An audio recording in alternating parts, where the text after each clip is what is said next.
isang huling hamon para makakuha ng boto sa pamamagitan ng inyong sariling sikap, diskarte at galing.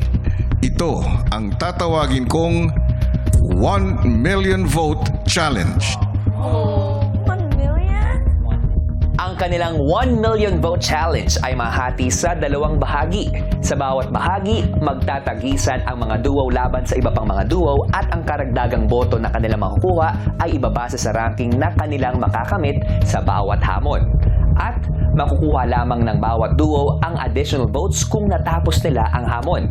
Para sa unang bahagi, mayroong 400,000 votes na kailangang paglalabanan. Para naman sa ikalawang bahagi, 600,000 votes naman ang nakataya.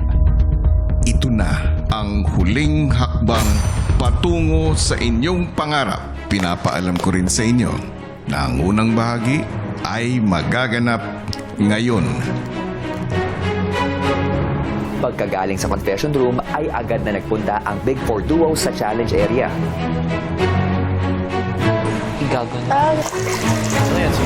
Oh no. Boss again, kuya. Alam po namin ni Mika na kailangan po talaga namin pagbola. When I saw the setup, kuya, agad-agad kong inisip kung anong gagawin. Nakita ko yung may bola, nakita ko may siso. Siyempre, nag-iisip na po ako ng mga possible na mangyayari or possible na magiging flow nung challenge mismo, kuya. Ngayon, napapalapit na po tayo sa dulo, hindi po magiging madali talaga yung ipapagawa nyo sa amin. Para sa unang bahagi ng kanilang 1 million vote challenge, ang bawat duo ay maglalakad sa isang dambuhalang siso. Mula sa kanilang starting point, kailangan nilang tumawid papunta sa kabilang dulo para maglagay ng bola isa-isa sa Big Brother's eye. Gagawin nila ito ng salitan, ngunit maaari lamang magpalitan kapag naging matagumpay na ang isa sa kanila. Kapag magpapalitan ang bawat duo, kailangan ang kaduo nila ay nakababa na sa siso at wala ng bahagi ng katawan niya ang nakadikit o nakapatong dito. Kapag nahulog ang bola o sila mismo sa sahig, ay kailangan nilang pulutin ito at makabalik sa starting point matapos mailagay ang bola sa Big Brother's eye.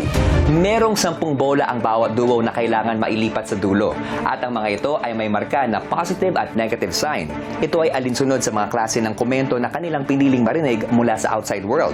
Para matapos ang challenge, kailangan nilang makapaglagay ng 10 bola sa Big Brother's eye at makabalik ang buong duo sa kanilang starting areas. Makakakuha lamang sila ng karagdagang boto kung matagumpay nilang matatapos ang challenge. At sa kahit anong punto, maaari silang magdesisyong hindi ito tapusin.